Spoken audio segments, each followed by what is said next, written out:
Olá, tudo bem? Então, agora a gente vai fazer uma aula mais ilustrada, detalhando todos os aspectos que a gente já tratou nos vídeos anteriores. Vamos começar pelo conceito de planejamento financeiro, que eu acho que é interessante você ter consciência do que é essa ferramenta.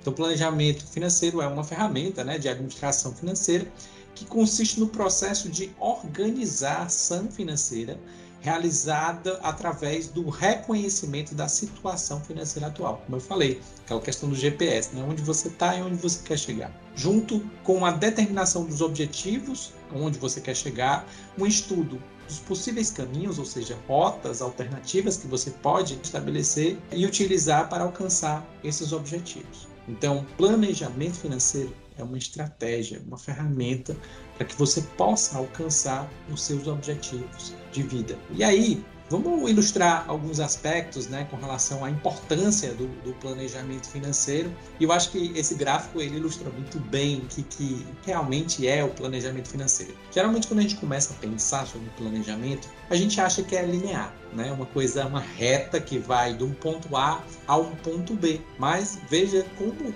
as possibilidades, as situações, as adversidades acontecem, as emergências, as situações que são incontroláveis, os imprevistos acontecem. Então, veja essa linha aqui, vai para cima, para baixo, Na realidade, o que vai acontecendo são várias coisas que vão acontecendo na sua vida. Então, alguns tropeços, alguns sucessos, algumas surpresas que podem ser positivas ou negativas e podem, com certeza, alterar a trajetória do seu ponto A ao ponto B, ou seja, do seu sonho à realização do seu objetivo. E aí, vamos agora detalhar essa questão dos objetivos financeiros. Quais são os primeiros passos para você definir o seu objetivo financeiro? Então, defina as suas prioridades, o que realmente é importante para você dentro do atual momento. Estipule objetivos que sejam alcançáveis, que sejam realistas, que sejam tangíveis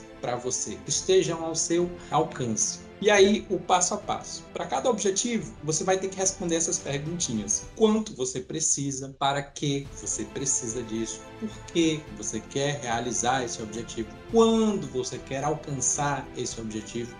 E como você vai fazer isso? Então, detalhando esses aspectos, você vai poder ter maior clareza e definir uma estratégia mais possível de alcançar esse objetivo. E aí, como é que você faria, como você seria específico, mensurável, alcançável, relevante e temporal, ou seja, um objetivo SMART. Então, ser específico é dizer, olha, eu quero na data tal, e aí você vai mensurar. Quanto você precisa? Preciso de 30 mil reais. E aí você tem qual prazo para alcançar isso? Quantos meses você precisa para, diante do seu atual cenário, da sua disponibilidade financeira, quanto você consegue guardar? Digamos que você teria um prazo de 2 anos para fazer isso. Quanto do seu orçamento você conseguiria guardar para esse objetivo? 200, 500, mil reais? Então você guardaria esse valor e ele poderia ser alcançável e atingível por você. Por que esse objetivo ele é relevante? Como ele falou ali no exemplo, porque realmente ele gosta, ele é apaixonado por futebol, ele quer e sonha com essa experiência desde quando era criança, então assim, ser relevante.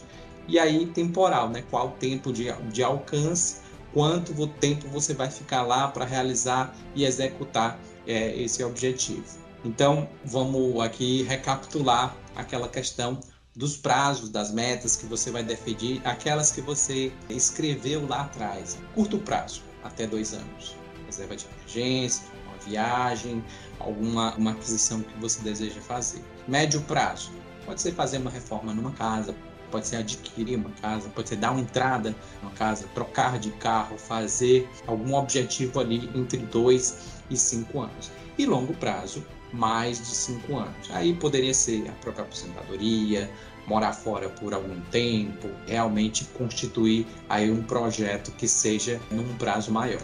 E aí os benefícios, né, dos objetivos bem definidos. Primeiro, que isso vai causar uma motivação, ou seja, você vai se levantar de manhã e vai ter um objetivo pelo qual você vai ter que trabalhar, viver, guardar, economizar, se comportar de uma forma que você alcance de uma forma motivada aquele objetivo. Você vai ter um foco para a realização daquele objetivo. Você vai elencar um aspecto que é muito importante com relação ao planejamento financeiro, a disciplina. Muita gente não alcança o seu objetivo porque não tem disciplina, não tem consistência, né? Não está amparado num objetivo muito claro, não vai motivar, vai acabar largando aquele objetivo e aí, que nem aquelas promessas que você faz quando um novo ano vai começar. Vou emagrecer, vou começar a fazer exercícios, vou estudar, vou passar num concurso, seja qual for. E aí, às vezes acaba o ano e aqueles objetivos que você pensou lá no ano anterior, você já esqueceu. Então, assim, a definição de objetivo, ela é fundamental para que você possa realmente ter essa motivação para conquistar, para ter disciplina, né, em uma direção certa para alcançar isso. Conceitos de independência financeira. Então, assim, independência financeira é quando os seus ativos, né, financeiros, eles remuneram a sua necessidade de custo de vida. Qual o seu custo de vida, né? Qual o valor de patrimônio que você deve acumular para que os rendimentos desse patrimônio possam pagar os seus custos. Então, essa é uma forma de você ter clareza sobre como conquistar a independência financeira. E aí, colocar isso dentro de um prazo razoável, dentro de uma possibilidade viável e analisando também os aspectos da previdência oficial, né, o INSS, e a previdência, uma previdência complementar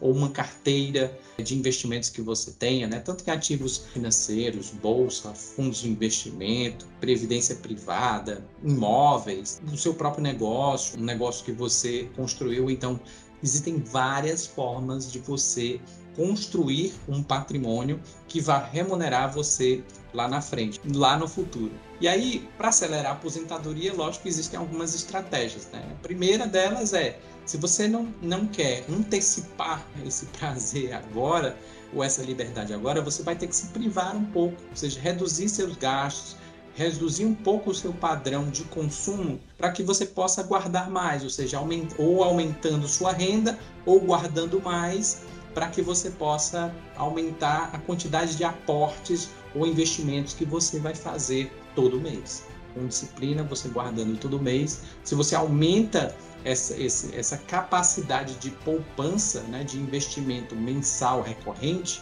dos seus aportes na sua carteira de investimentos, você vai alcançar isso de uma forma mais acelerada, né? Então, ganhar mais, gastar menos e investir melhor os seus recursos vai acelerar o alcance do seu objetivo de aposentadoria, ou seja, fazer boas escolhas, alocar bem a sua carteira de investimentos.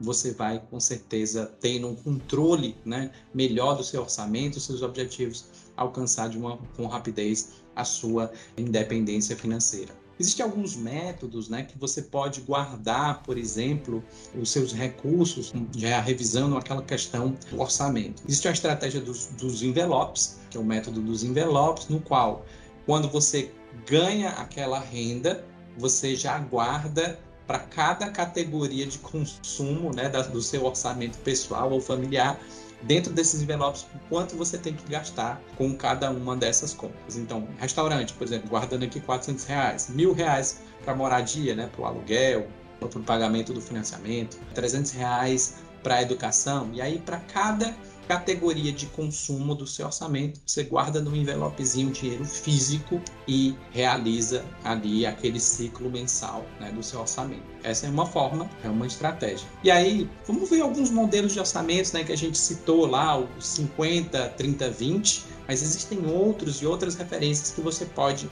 usar como referência ou como insight aí, como modelo, exemplo para sua dinâmica, né, para sua vida aí. Então assim, o 50, 30, 20, né, que eu falei, né, então 50% para gastos essenciais, 20% para investimentos, reserva de emergência, objetivos de curto, médio e longo prazo, e 30% para estilo de vida, que pode ser cultura, educação, algum consumo, algum esporte, alguma coisa que você faz e que você colocaria aí dentro dessa caixinha dos 30%.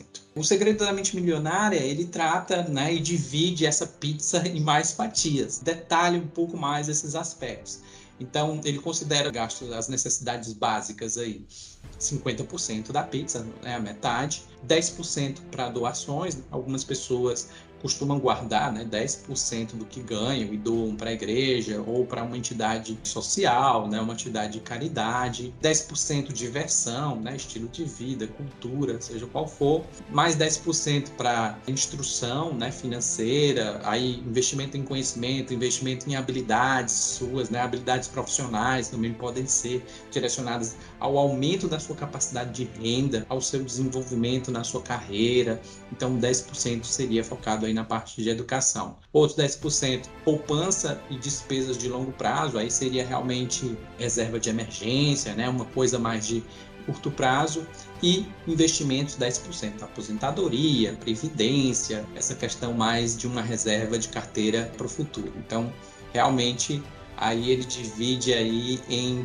seriam 6 fatias, né? 50% gastos básicos, e aí ele dividiria 10% para cada uma dessas categorias. O Homem Mais Rico da Babilônia, ele já detalha de uma forma um pouco diferente, né? Considerando 70% seriam gastos de necessidades básicas, e aí os outros 30% que sobram, 10% para investimentos e 20% para pagamento de dívidas ou fundo de emergência, ou seja, para aqueles custos variáveis ou para despesas de dívidas ou reserva de emergência ali de curto prazo. Já para o You to Be Rich, que aí ele fala que você deve considerar 60% já para sua necessidade básica, e os gastos, gastar livremente 20% da sua renda, ou seja, você só gasta, bota esses 20% e você gasta com o que você quiser, sem você categorizar, sem você ter um destino certo programado. 10% poupança e objetivos de curto prazo, reserva de emergência, e investimentos mais de longo prazo, 10%.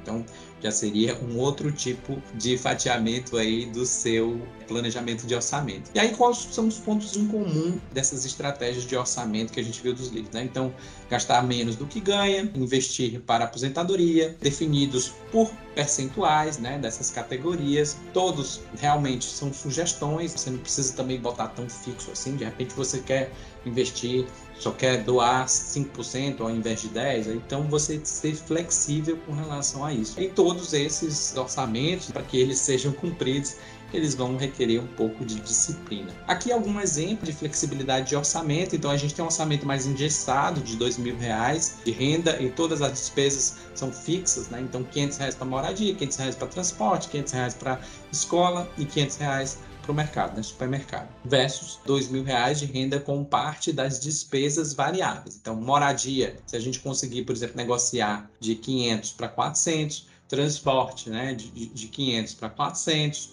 escola de 500 para 400, o mercado a gente colocaria aqui 500, e desses 300 que a gente conseguiu negociar, né, ser variável, aí, ser mais flexível, você colocaria para lazer e poupança. Então veja que num orçamento flexível você consegue gerenciar e realocar as suas despesas e colocar uma estratégia de objetivo para cumprir aí seus investimentos. Aí o equilíbrio financeiro, ele está muito, esses dois mundos, né, os gastos fixos estão mais ligados ao seu padrão de vida, né, ao seu padrão de consumo, e os gastos variáveis estão mais ligados ao estilo de vida. Então, assim, se você coloca, né, nas suas despesas, das necessidades básicas ali, seus custos fixos, né, os custos mais previsíveis, é o seu padrão de vida. Você deve viver ali dentro daquele padrão de vida.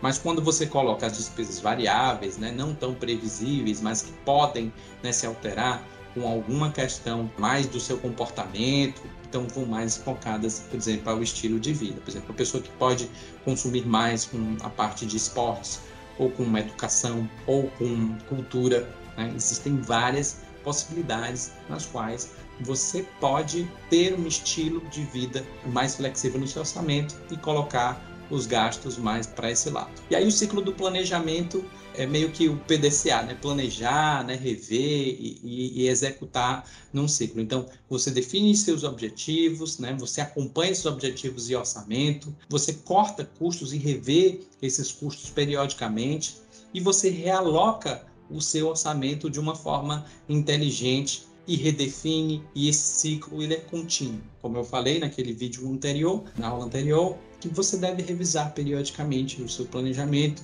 um intervalo de 1 ano ou um pouco mais, para que você possa identificar, né, fazer esse ciclo e redefinir e ajustar e atualizar o atingimento de cada um dos objetivos. Aí os benefícios, né, de você trabalhar com um orçamento, que são óbvios, mas vamos citá-los aqui. Então ele te coloca 100% dentro do controle do dinheiro, ele mantém, né, você dentro do foco nas suas metas, uma visão clara do que está acontecendo com o seu dinheiro, para onde ele está indo, para onde essas despesas realmente estão, em que categorias.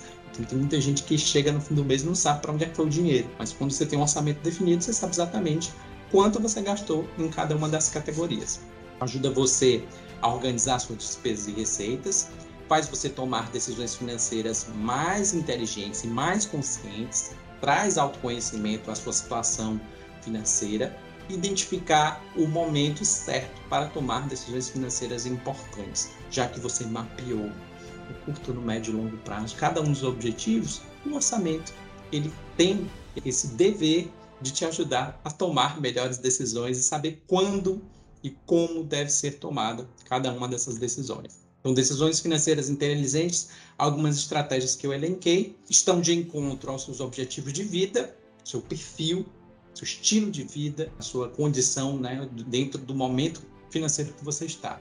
Calcule e simule baseando-se em dados, nas informações das suas despesas, da sua renda, das suas estratégias financeiras, dos seus investimentos, dos seus objetivos. Analise o porquê está querendo tomar alguma decisão, seja comprar, às vezes, computador, um celular, ou fazer uma viagem. Você deve analisar sempre essa tomada de decisão, se ela realmente faz sentido ser naquele momento. Analise os custos de oportunidade. Será que essa oportunidade, ela realmente vale a pena eu investir nessa decisão agora? Eu vou ter um ganho no futuro ou não? Então, esse é o custo de oportunidade, né? De antecipar algum prazer ou algum objetivo como uma estratégia de obter um ganho, seja de renda, seja de melhor qualificação, seja de realmente uma realização familiar ou pessoal.